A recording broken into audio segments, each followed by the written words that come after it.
პროტესტი და საერთაშორისო ზეწოლა ასეთი ოპოზიციის გეგმა იმისთვის, რომ ქვეყანაში ახალი არჩევნები ჩატარდეს. ბარიერ გადალახული პარტიების მორგის სამუშაო შეხვედრა გუშინ გაიმართა. მანამდე ერთი შეხვედრა დილით შედგა.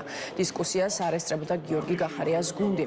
ისაუბრეს თუ რა ფორმით უნდა ჩატარდეს არჩევნები და ამისთვის რაც ცვლილებებია საჭირო. ოპოზიციაში ამ მიმართულებით განსხვავებული პოზიციებია, თუმცა ამბობენ, რომ მთავარ პრინციპებზე თანხმობა მიღწეულია. მსჯელობის კიდევ ერთი თემაა პროკურორებისა და მოსამართლებისთვის სანქციების დაწესების შესაძლებლობა.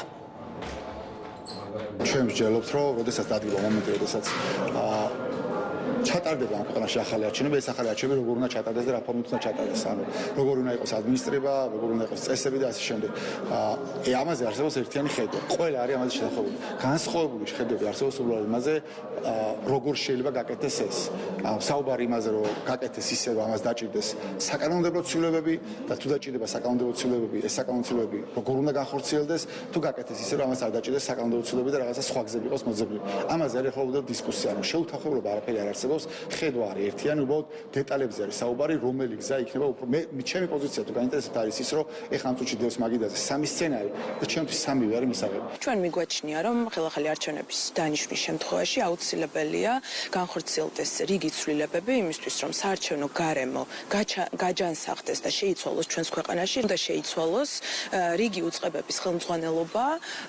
ეს უნდა მოხდეს პოლიტიკური კონსენსუსის გზით და ეს უწყებები 6 უწყება არის, რომელთა ხელმძღვანელობა უნდა შეიცვალოს, უნდა დაინიშნოს პოლიტიკურად ნეიტრალური ადამიანები, რომლებიც უკვე მოახდენენ არჩევნებში ჩართულობას და ჩაატარებენ თავისუფალ და დამოუკიდებელ არჩევნებს. ქართული ოცნება ავრცელებს ცრუ ინფორმაციას და პროპაგანდას, რომ თითქოს ვიღაც აპირებს, რომ ამ პარლამენტში საქმიანობა გააგრძელოს, არავინ არ იქნება ოპოზიციიდან წარმოდგენილი ამ პარლამენტში.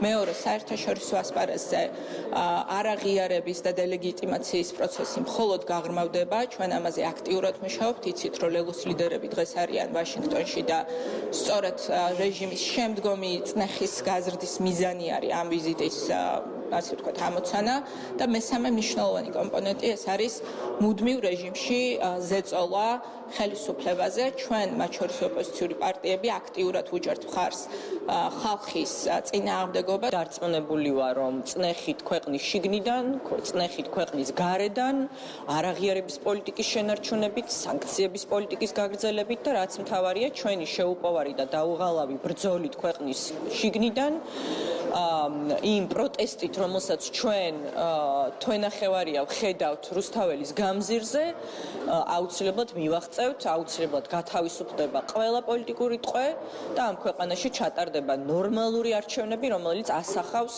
ქართველი, პროევროპელი, თავისუფალი და თავისუფლების მოყვარე ქართველი ხალხის ნებას. 2025 წლის 4 ოქტომბერს არის ადგილობრივი თვითმმართველობის არჩევნები, საპარლამენტო არჩევნები იქნება 2028 წლის 28 ოქტომბერს. ამიტომ ოპოზიციას ურჩევ გაუგებარი დოკუმენტებზე წერას და მასზე მუშაობა ჯობია მოემზადოთ ადგილობრივი თვითმმართველობის არჩევნებისთვის, რადგან ქვეყანაში არჩევნების დანიშვნის საკითხი არ განიხილება, მათ შორის სწორედ იმ მტკიცებულებების ვერ წარმოადგენიდან გამომდინარე, რომელიც თავად ოპოზიციამ ვერ წარმოადგინა, ვერც პროკურატურაში, ვერც საზოგადოებისთვის და ვერ ჩვენი დასავლელი პარტნიორებისთვის. ამიტომ საუბარი იმაზე, რომ არჩევნები დაინიშნება, რა თქმა უნდა, არ არის გონივრული, რაც შეეხება ტექნიკური მთავრობის შექმნას, მათ შეუძლიათ სალომე ზურაბიშვილის ოფისში შექმნა მთავრობა, ჩამოაყალიბონ, ითამაშონ ხელისუფლებანა, ისევე როგორც მათ შეუძლიათ თბილისის ცენტრალის ოფისში ჩამოაყალიბონ პარლამენტი და იქ პარლამენტარობა ითამაშონ.